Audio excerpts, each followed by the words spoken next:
আছে এরকম যে তাদের একজন রাজা ছিলেন, মোস্ট প্রবাবলি তার নাম ছিল গান্ধারী। একটা যুদ্ধে তার অনেকগুলো সন্তান মারা গেছে।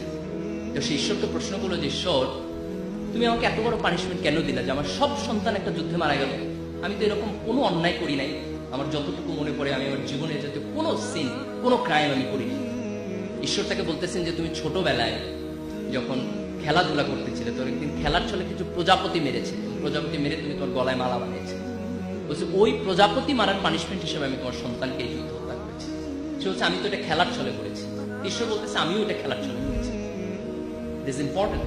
সে তার ছোটবেলায় একটা জীবকে হত্যা করেছে, হয়তো বুঝে নাই, but that wrong did punishment হিসেবে তার জীবনে ফেরত এসেছে।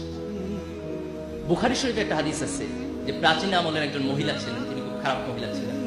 তিনি একদিন রাস্তা দিয়ে যাচ্ছেন, হঠাৎ করে তিনি দেখছেন একটা কুকুর খুব পিপাসিত।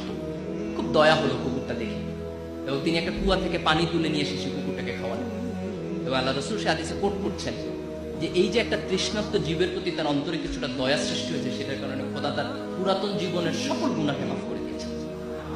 That was a very small ভালো কাজ, খুব ছোট্ট একটা ভালো কাজ, কিন্তু সেই ভালো কাজটা খোদার আরশে গিয়ে অনেক বড় হিসাবে তার কাছে প্রতিদান হিসাবে ফেরত এসেছে। এই যে আমরা আমাদের জীবনে অনেকগুলো কাজ করি, আমরা তো অনেক ভাবি না যে এটার আউটপুট কি হবে, কিন্তু তুমি একটা ছোট্ট ভালো কাজ করো, বিলিভ মি, এই ভালো কাজের প্রতিদান তুমি তোমার জীবনে পাবা। তুমি একটা ছোট্ট খারাপ কাজ করো, এর প্রতিদান তুমি তোমার পাবা, এই জেনারেশনে না হলে নেক্সট জেনারেশনে।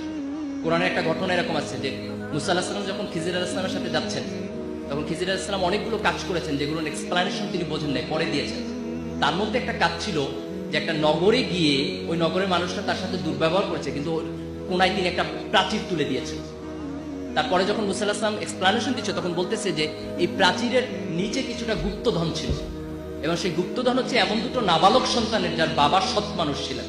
এই জন্য আল্লাহ তাকে বলেছেন তুমি ওই সৎ মানুষের সন্তানের জন্য এই সম্পদটাকে রেস্ট্রিক্ট করো, এটাকে সংরক্ষণ করো। তার মানে তার বাবার সৎকর্মের জন্য তার সন্তান বেনিফিটেড হচ্ছে।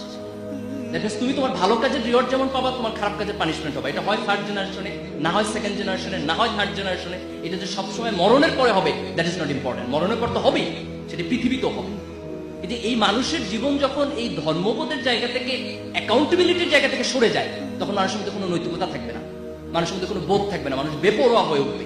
এবং সেই বেপরোয়া মানুষ শিক্ষিত হলেও কিছু যায় আসে না, সে বেপরোয়া মানুষ এ প্লাস পাইলেও কিছু যায় আসে না। কারণ আমাদের সোসাইটি আমরা দেখেছি যে আমাদের অনেক শিক্ষিত মানুষ আজকে করাপশন করছে, অনেক শিক্ষিত মানুষ আজকে দেশের সম্পদকে বিক্রি করে দিয়েছে দেশের বাইরে।